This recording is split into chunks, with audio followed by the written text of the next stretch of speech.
this transcends sports because many of us are often comparing ourselves to our past lives.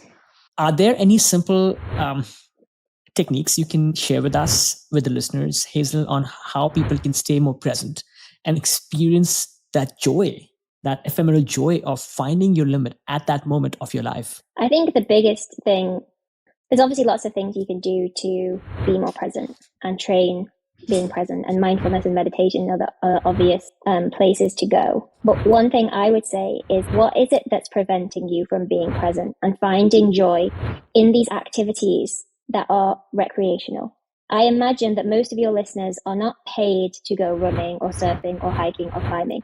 These are activities that they probably spend a lot of time and money enabling themselves to do, right? They probably take time out of their jobs or their families or other things in their life because they really enjoy those activities.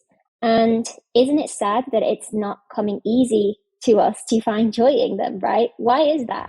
And I think that some of the main reasons are when we make comparisons to others, or we make comparisons to previous versions of ourselves. When we start focusing on what I would call extrinsic motivators, things that motivate us that are outside of the task itself, that are independent from the task itself. So if you feel like that's you, come back to what I would call intrinsic motivators, where we're motivated by the experiences we're having when we're actually doing the task. And again, coming back to the reasons why you go climbing or why you go running. Is it to be the best runner in the world? Like, no, it's probably not, right? Quick habits of doing exactly that can help remind us. Is there a meditation practice of sorts that you recommend? Do you recommend that people start maybe writing down these thoughts somewhere? What do you think works for most people? Yeah, I think a really nice place to start, if you're like totally new to this, would be to create a journal. And we often track our training, physical training, but we literally just write down like what we did, and we write down our metrics and things like that. And I think that can often take us away from the actual experience. So having a journal with like some prompt, how was the experience? What state of mind was I in? Or what thoughts and emotions came up for me today? Or what did I learn? These kinds of prompts can be really powerful. And you just start like a journal around that. And then checking in with yourself as well to get kind of like, an internal take of what's going on for you. And so just asking yourself 2 questions: what am I thinking? What am I feeling? Before and after every task can be a good habit. So that's kind of more on the self-awareness stuff.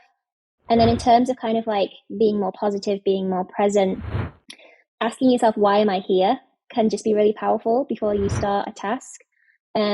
What's my intention, for the session, rather than just kind of going through the motions of the physical exercise? What's my intention?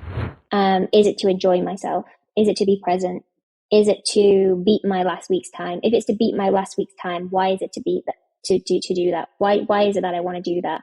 And then having some like maybe mantras, which are just sort of short phrases that can kind of trigger, cue, or remind yourself of certain things. Like maybe one is like, I'm here to learn, or I'm here to find joy, be present. Just little things that are like personal to you. It's not for me to kind of come up with them, but they're just suggestions, and they can be quite powerful as well. And you can write them down. Like if you forget, you can have a reminder on your phone. You can write them on your fridge. You can have it as your screensaver. There's ways of sort of visually reminding yourself of these things.